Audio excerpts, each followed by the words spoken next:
I came to you, Bob, and I said, I am Bob, a disciple. how are we going to know the end of the world, mate? Tell us. Can I finish? Here you go, Sarah. Can I finish? Hang on.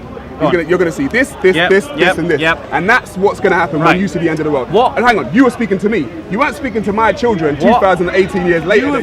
Let's just say you found a discrepancy in the text. Yeah. My belief is based upon something that predates the text, so my belief in the resurrection stands. You haven't knocked it at all. No, your belief in the resurrection stands. However, you're still waiting on Christ to return. Right. Essentially, I don't know why those people were convinced of that. I don't know that.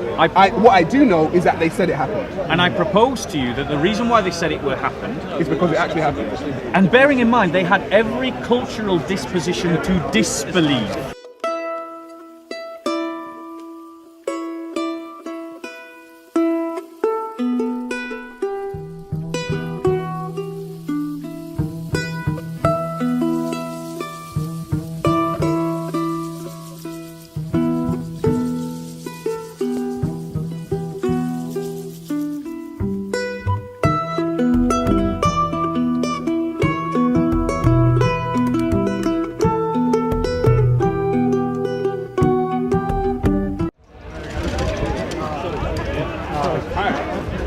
Yo.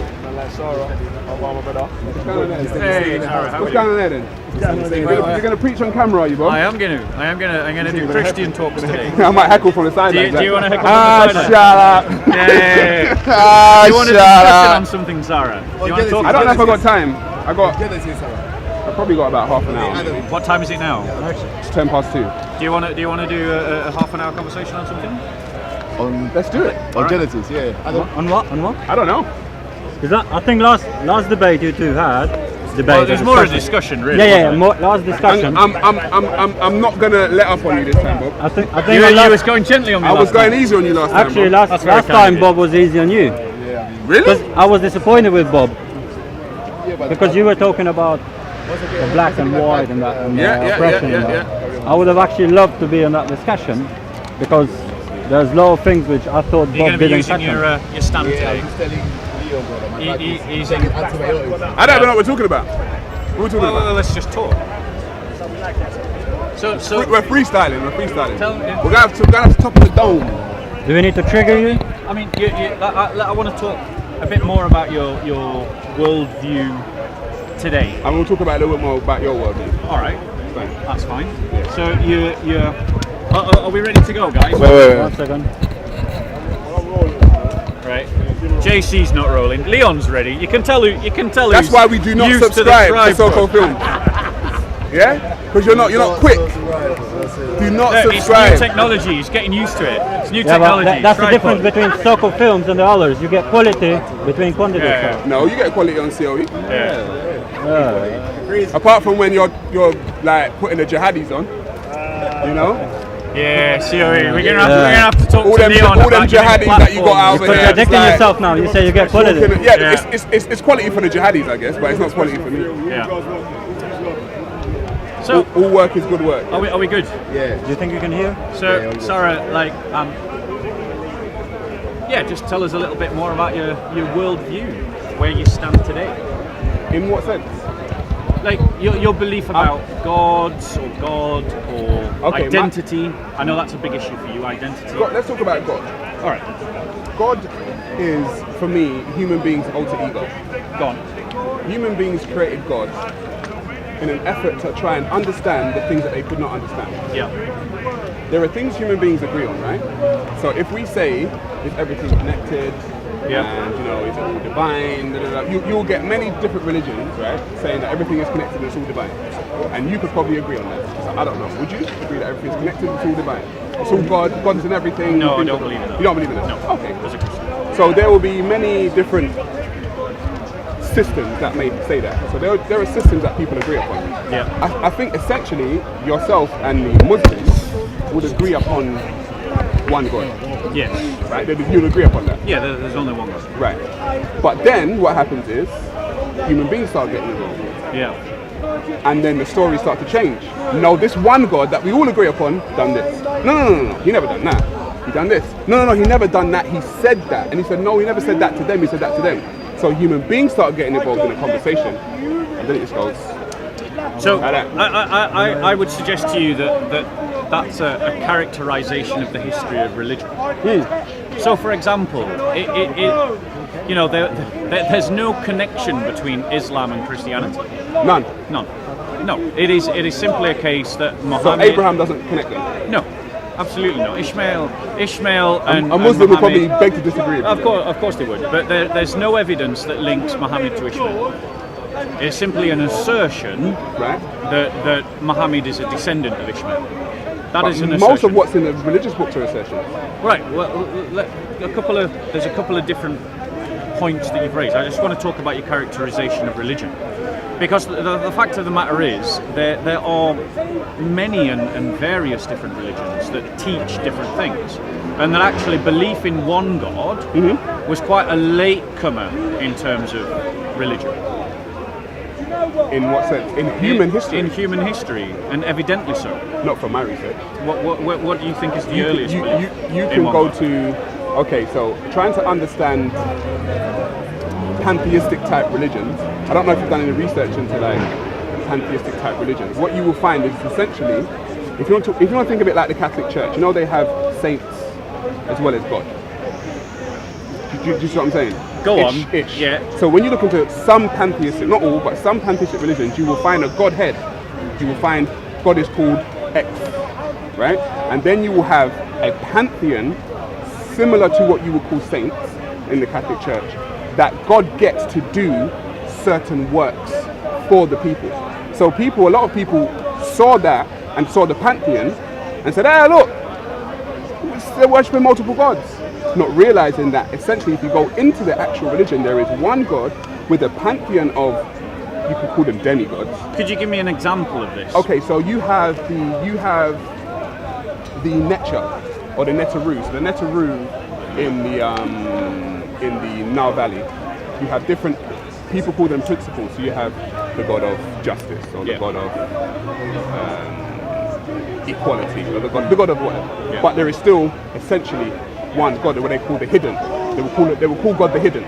What is the text that this? You can go to the Egyptian walls. You can go to the Book of the Dead, or the book of coming forth by day and by night. Yeah. You can literally it will take some time. You have to study the philosophies and opinions of and the spiritual systems of the place. But what I'm trying to say is, essentially, one God is connected to the demigods, if that makes sense. And the demigods are the one God and the one God demigods. I know it can be a little bit confusing. I do get that concept because, I studied religion and Hinduism as something like that. Right. Modern day in Hinduism, not the Hinduism that predates colonialism. But I guess what I'm saying to you is that religions make distinct claims. Mm-hmm. Now, you can categorize religions in different ways. There's multiple different ways you can categorize religions. Sociologists, psychologists, historians, political scientists, they've all used different frameworks to understand and categorize religion. And religious studies actually applies them all.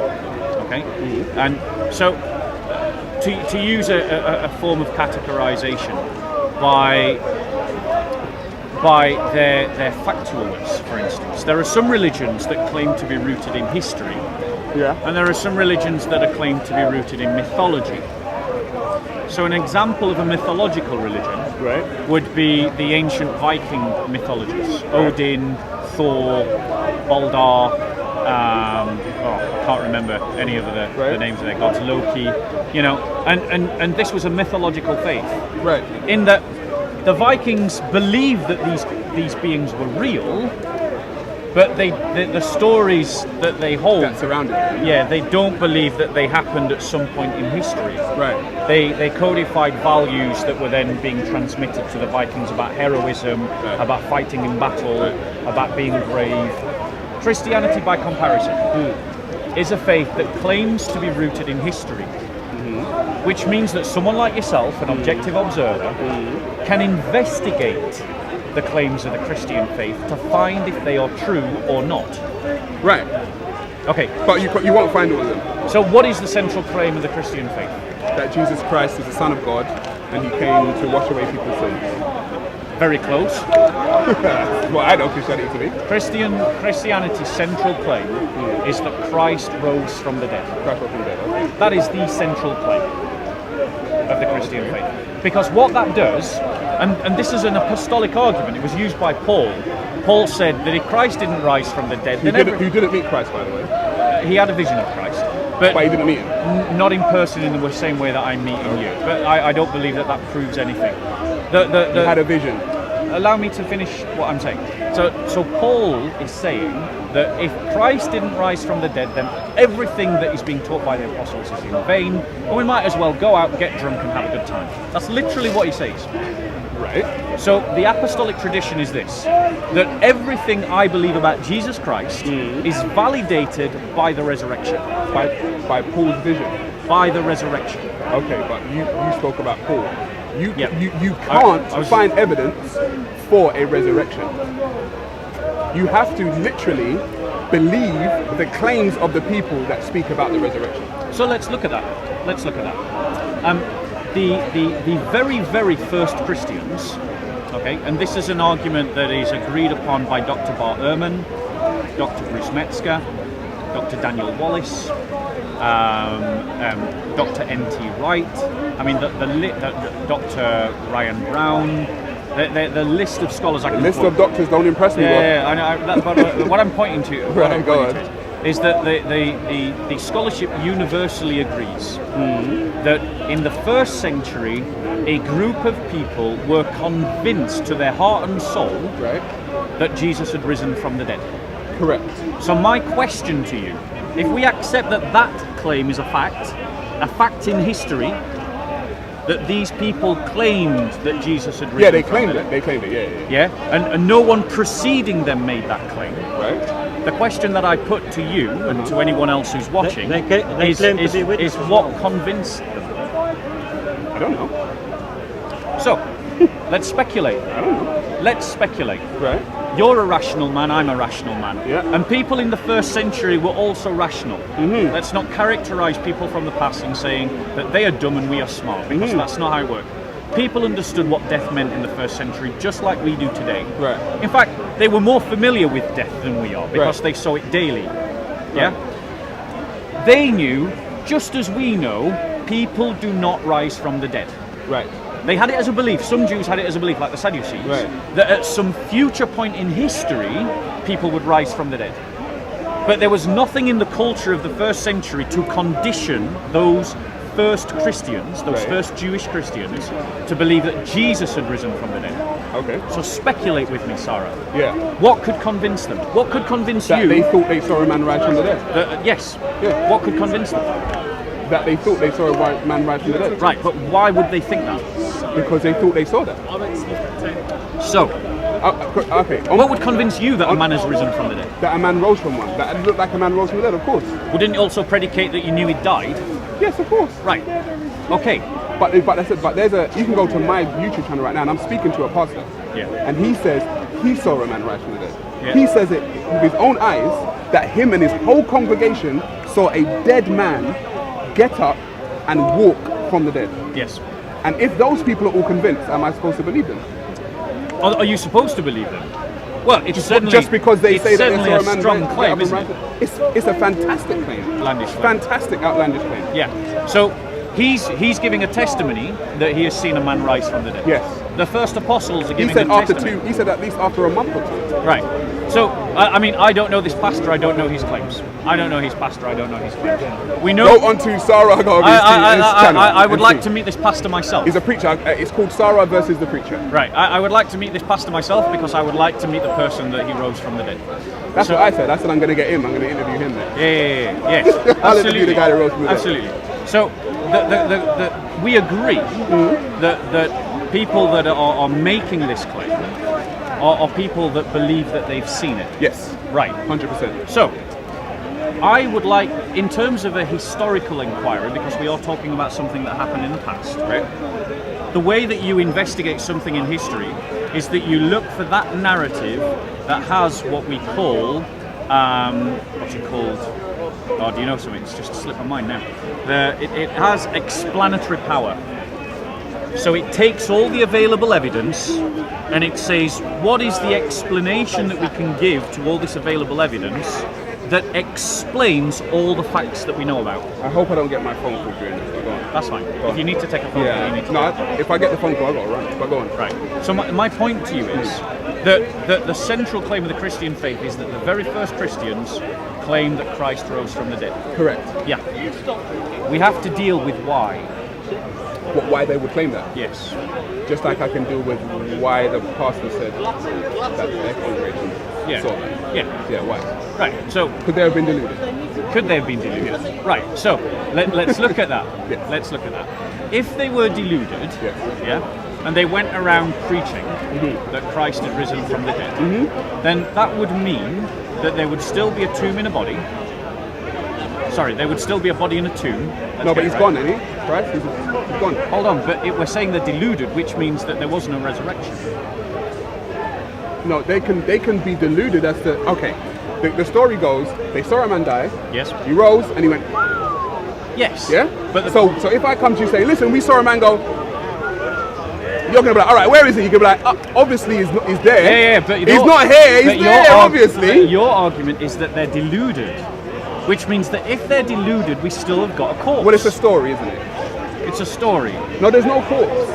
Well, why isn't Because there a a story. corpse? Why isn't there a Because corpse? it's a story. It's But not. why isn't there a corpse? I don't know. They could have chopped him up into little pieces and hid him in the back garden. I don't know why Right. there's no corpse. So what you I mean, I don't know. you I'm think- going with what is more plausible than not. It's more right. plausible according to us. Okay, like you said, we don't know of any human being that's died and risen. We don't know of one, do we? I know of one. Jesus Christ. You believe in I know one. of a few actually. You believe in one. Lazarus, he was another one. Yeah, you believe that There's too. quite But a I'm few saying actually people in in history your that rose from the experience, in our experience as human beings, that is not a day-to-day occurrence. Okay, it's not something that we No, know it's to. not a Not regular something that we occurrence. know to exist. So if somebody comes with that kind of story, it has to be believed Yes. more than it has to be because we can't see it. Yeah, right? but I'm not. It just has to be believed. But I'm not asking you about why the next generation of Christians believe Believe it. it. You're asking I'm about why asking about the the specific very people. first people believed it. Same reason why I guess the pastors and the congregation believed it, because they thought they saw it. Okay, They thought they so saw they it. thought they saw it. Yeah. So my point is that this claim is rooted in a real experience. In something that people thought they saw, yeah. Yes, absolutely. Fantastic. Consider sincerely any counter hypothesis that you want to give, so long as you will consider seriously the possibility that it really happened. No, I can't consider that. Right now, I can't consider that. You can't consider that. No. Explain to me why you cannot consider the possibility that it really happened. Because we know as human beings. Do we? Yes, we know. Of course we do. What do we know? We know that human beings die, all of them. Yeah. They don't rise from the dead. Are you saying people don't rise from the dead? Yes. That's So we exactly what can't I'm saying. resuscitate people. Yeah, if you use a bloody resuscitation machine. People can be clinically dead and they can be resuscitated. I agree, but Jesus Christ never said clear. I don't know how. Yeah, agreed. It is miraculous. When it came to it is miraculous. No. It is Right. miraculous. But I'm saying we know we can do it like that. So we do know that people can rise from the dead. Yes, using certain machines. Yes. But Jesus never had a resuscitation machine. So I agree. There was no resuscitation machine involved. Christ was not resuscitated. Not unless he they was had resurrected. fantastic technology back then. He was dead, and on the third day he rose again from the dead. That is my belief. That's your belief. That is my belief. Yeah, that is my belief. I'm not denying it. That is my belief. And my belief is founded upon the teachings of the first apostles. Now, I just want to dig into your presupposition I have no idea. that we know that this can't happen. Just give him All human the beings. part that was I'm going to stuck. ask every human being here if they know of a person that's died and risen from the dead. Shall we ask them? Yeah, let's ask them. Right. Can you put your hand up if you know that someone has risen from the dead in the past? Yeah, Jesus. Okay. You know that. Yeah. What's that person's name? And please know, I'm guessing, brother, you're a Muslim. Great grandfather. Yeah. So it's not just a Christian belief. Who was that person, please? No, but you don't know that. You We believe do know that. We have evidence, my No, friend. you believe it. No, we've got evidence. There's I know people. There's My a point- difference hold on. between belief and knowing Let's something, not guys. let's not all jump on Sarah. My point to you, There's a difference Sarah. in belief and knowing. My point to you, Sarah. Let's be honest. Actually, knowledge is a subcategory of belief. The question is, I what would invite you to. what was the benefit to the apostles? So my point Can we ask the question again? Because everyone can be honest. everyone was just honest. No, they weren't being honest. Everyone was just honest, and you saw that You the said, majority does of people listening put their hand anyone up. know, not believe, now, does anyone know that a person rose from the dead? Knowledge is a subcategory of belief. No, is. Knowledge is to know something, to prove something. Stop. Because what you've just done is an epistemological fallacy. Don't get Hamza on me. Yeah, I'm not Hamza. It's a logical fallacy. I am not. It's a logical I am not the fallacy, money straw hamster. man. I'm not the money hamster. This is not right. So on, bro. Because the question is, how do we know what we know? No, the question is, how do you know Jesus Christ rose from the dead? Correct. But what you're saying is that we can only know things if we can prove them. Well, we can know things based on our own experience. That is one way of knowing. And in our experience, like I said, as human beings, in our experience, we don't know of anyone that's done that. We do. We have historical accounts and we have modern accounts. There is. I remember watching It's gonna get a something. little bit frustrating for me. I feel that it is. But it's because I think that, and I say this with the greatest respect. But Because that book has to be relied upon by a believer. oh, hold on. The belief was there before the book. Deny Jesus Yeah, Christ. because the people said it. About who believes that Jesus Christ rose We from can the talk dead. about belief. Earthers here every week, man. Yeah. So Human beings believe a lot of things. they do. Right. They believe a lot of things. Some humans are so crazy they actually believe that there isn't a God. Some human beings are so crazy that they think they were born inside a man's body and cut their penis off. I know. Crazy to me, but that's what they believe. And some other people are so crazy they think that that's true. Now, but the fact of the matter is, That's what I'm trying to say. So human beings can convince themselves Of everything. a lot of stuff, bro. Absolutely There are they men can. walking down the street with no genitalia and a wig on because Right. he said I was born in the wrong body. He's totally convinced of that. I get He that. removed his genitalia. I get that. So let's look at the sort of counterfactual evidence. Psychological disorder, though. Let's look at the counterfactual evidence because Could these people have been? you're marshalling. That's what I'm saying. Well, hold on. Sorry.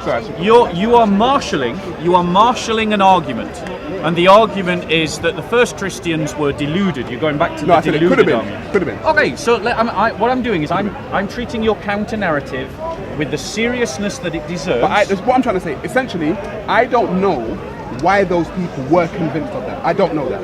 What I do know is that they said it happened. And I propose to you that the reason why they said it were happened, It's because it actually happened. and bearing in mind they had every cultural disposition to disbelieve.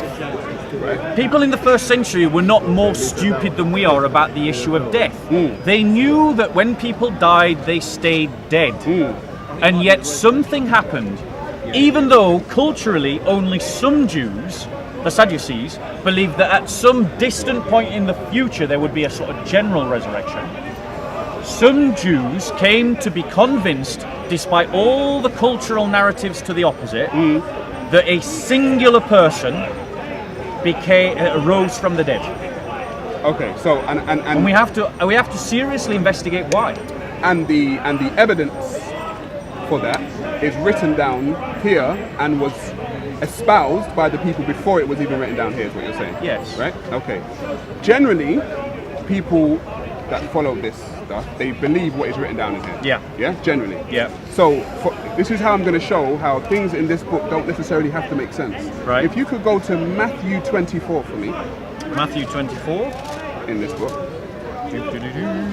and I'll pull it up on mine. Yeah.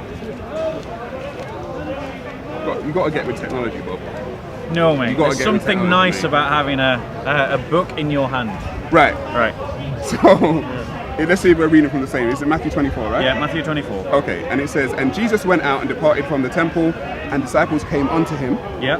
and for him for shew him to the buildings of the temple, yeah? Yeah. Okay, so disciples have come unto Jesus, yeah? Yeah. And Jesus said unto them, so Jesus' words are now in red. Yeah. Do not ye not see all these things? Verily I say unto you, there shall not be One stone left upon another, which will not be So this is torn on the down. Mount of Olives, right? Yeah. So if we go down, Okay. they've actually asked, they've come onto Jesus, right? Okay. In this verse. And they've said, in number 3, Sorry, where does it say it's on the Mount of Olives? Oh, right. No, number As he 3, was yeah? sitting. On So the- it's moved. yeah, on the Mount of Olives, The right? narrative has moved forward, yeah. Right, and he says here. Yeah, on the Mount of Olives, the disciples came to him privately saying, "Tell us, when will these things happen, and what will be the sign of your coming and of the end of the age?" Yeah. So that's the question they asked him. Yeah. So during this verse, Yep. Jesus says a lot of things. He does. He says a lot of things. He does. And at the end Which of it, incidentally declares his divinity, just right. so you know. And at the end of it, what does he say? At the very end? Yeah, go on. He says, Yeah. he talks about what will happen, because I said, how will we know when the world's going to, or when the age is going to end? Yeah. He said, rumors of wars, pestilence, all Yeah. this kind of stuff, the sign of the coming man in the clouds, all this kind of stuff. Yep. And he says, he ends with, verily I say unto you, 34. 34, 34. this generation Yep. shall not pass Yes. until these things be fulfilled. Agreed. Who's he speaking to? Right, he's speaking to the disciples. That their generation Yes. is going to see all of that stuff. Yes. Has that generation seen all that Right. Do you know the end of the age that it is talking about is the end of the old covenant age. stuff? You see what he says in the King James? He says the end of the world. It's talking That says the end of the world. in Greek, world is not necessarily like the end of the terran, the earth. Okay. World can be the end of a system, because in English, to translate the Greek into English, you can also translate it. So as are you system of saying things. that those disciples saw the end of a system? Yes. So they saw the wars, the pestilence, the rumors of wars. Yes. So they saw him coming in the clouds. Right. So They saw him do that. Let me just address this point. That means Jesus has already come. May I finish? The apocalyptic vision, Yes. the apocalyptic vision that Christ is talking about, speaks about things that are going to happen into the future and things that are going to happen at the time of the disciples. So the system that is coming to an end, that Christ describes in these graphic terms, Yeah. is the end of the Old Testament, the end of the Old Covenant system. He talks about the tribulation. It does talk about The great tribulation. Yes, And he said they would see the tribulation. and Christians will see No, the tribulation. he was talking to his disciples. Exactly, and am I Not not to- a not- disciple? Bob, don't do that. I am. He's I talking am to a his disciple. actual disciples, He's Bob. talking to his the actual 12 disciples. of them, not you, Bob. Yes, he wasn't this is talking to you in very true. 2018, mate. Yeah, but he was no, talking he to is. his people But 2,000 years ago. The reason, brother, why these words have been captured is because he is speaking to me in 2018. Oh, come on, Bob. I am reading them now. I listen to them now. His disciples came to him. If I come am to a you- disciple. If I came to you, Bob, and I said, I am Bob, a disciple. how are we going to know the end of the world, mate? Tell us. Can I- and can you I say, finish? here you go, Sarah. Can I finish? Hang on. on. You're going to see this, this, Yep, this, yep, and this. yep. And that's what's going to happen Right. when you see the end of the world. What? And hang on, you were speaking to me. You weren't speaking to my children What? 2018 years later than you were speaking to me, were What you? happened to the Jewish people in 70 AD? Is this relevant to the conversation? Yes, I promise you. How? Okay, So what you, happened? no, you tell me, because you're bringing a Do you whole know? new argument now. Do you know what happened? No, in no, 70? you tell me, you tell me. Okay, in 70 AD, because of a Jewish revolt that was trying to replicate what the Maccabees did against the Greek empires, or the remnants of Alexandrian Empire, there was a revolt against the Roman Empire. And the Roman Empire, in response to this revolt, utterly destroyed the Jewish nation, including the destruction of the 5 minutes, temple. Bob, sorry. Including the destruction of the temple. Christ was talking about the destruction of the temple in apocalyptic terms, because it is literally the end of the Jewish system. The Jewish system ended there and then. Because when the temple is destroyed, the Levitical priesthood ends, the system of sacrifice ends, the old covenant ceases to function properly. Bob, Jesus was talking to his disciples. He was not talking about Correct. any Jewish people Yes. and any kind of Yes. anything that you just said. Yes. Jesus was specific talking to his Yes. disciples. If all of these people come up on me right here, right Yep. now, and ask me a specific question, Yes. Sarah, when's the world going to end? And I say, hey guys, it's going to get a bit crazy. This is going to happen. That's going to happen, and he you guys says- are going to see all No, of that. what does he and say? then you're going to see me come out the clouds, and I'm What going does to go. he say? What does he say? He says, "This generation shall not pass away until these things." This have come." generation, whose generation is The that? concept of generation, also Come on, speaks. Bob. I am Come on I am now. coming. It speaks of epochs. It speaks of ages.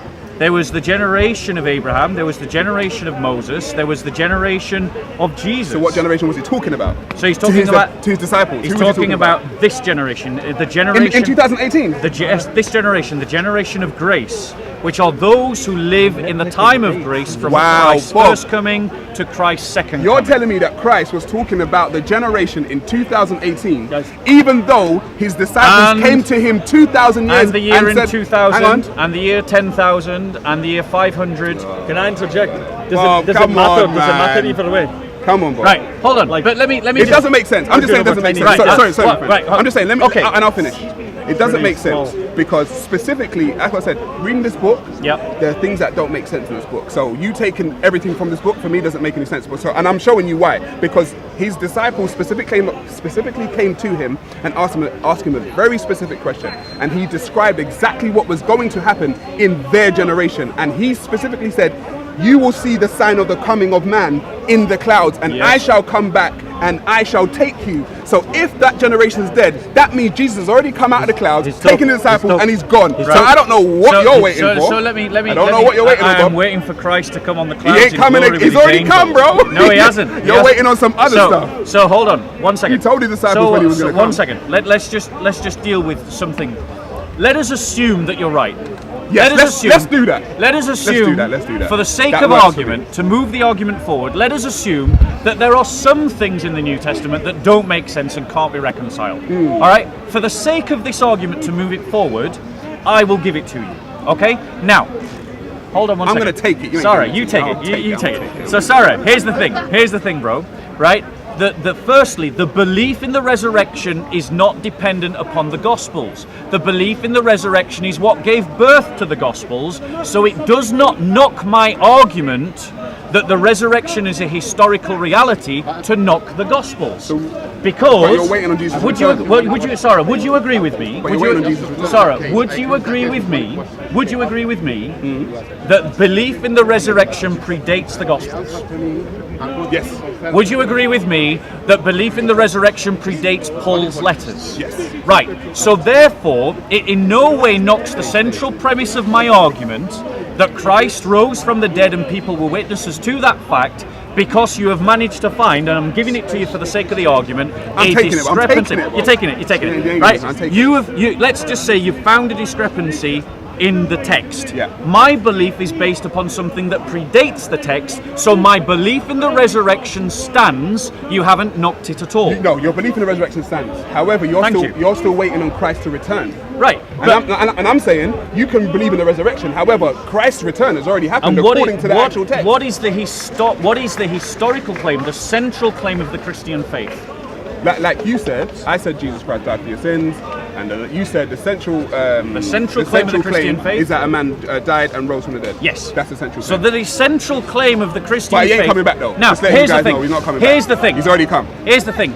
If Matthew 24, read it. Sister, he's already come. Stop waiting on him. He ain't coming back. If you just let us finish, and then we'll take questions and things. All three religions believe that two of them believe Christ is coming back, and the Jews believe that the Messiah, the second coming, is to happen, and this is the period of the Jubilee. So in all sects, they believe that he's coming. However, they never read Matthew 24 to see that he's actually not coming back. We as Christians don't need to validate our faith by appealing to Islam, just read it. which is a counterfactual, counter-historical religion. Just read it, seriously. Just read it. Read it. So, read it in context. Sarah, I know you've got to go soon. Yeah, I've got to go. Right. So the point that I would leave you with, is this: if a man 2,000 years ago truly rose from the dead, then this has to change everything about what you believe about reality, about the way that you live, and about what you believe. It has got to change the course of your life, and it has to affect your heart and the temperament of your mind. Because if that man rose from the dead, then all the claims that he makes about himself to be God are validated. Okay. All the claims that he makes about himself to be the Messiah are validated. All the claims that he makes about himself as coming back into the future on the clouds of glory with the angels are validated. No. They're validated according to the time of his disciples, the generation of his disciples. Depending on how you want to interpret the words world, and depending on how you want to interpret the words generation, even though I dispute your use of those terms. Even though it was a private conversation Yes. between him and his disciples, Yes. and he told them specifically, Yes. and not you, Bob the Builder, in 2018, you still think he's speaking to you, and that is amazing to me that you think he's speaking to you when it was a Yes. private conversation And amongst him and his disciples. Because that the is what's amazing to me. Because the apostles, under the guidance of the Holy Spirit, felt it such that this story needed to continue. This is part of the charisma of the church, But it's lying that to Christ people, has died, Christ is risen, Christ will come again. Man. That is the charisma. Christ has died, The Christ charisma, is risen. The charisma predates Christ any ain't coming letter. The Christ has died, Christ is risen, Christ will come again. That charisma predates any gospel, it predates any letter. It was believed by the church before it was ever written down, and nothing you have said has affected that belief or the reasons to I think believe it has. in it. I think it has affected it. Well, I think it has I will let people make their own mind up, and you obviously have to make your mind up. Rob, it's been good. Look after yourself, Sarah. Until next time. Peace, family, peace. And that just shows, ladies and gentlemen, that you can have an intelligent, articulate conversation at Speaker's Corner without the shouting and screaming that we often find when Muslims are being challenged. I'm plotting to stab you now. Go on. Yeah, that's what plot. Shall I turn my Yeah, back? turn your back. Turn your back. Right. Go on. But peace, I'm joking. Yeah, Peace, yeah. peace. All right, you look after yourself. I'm gone. Thanks, people. Thanks.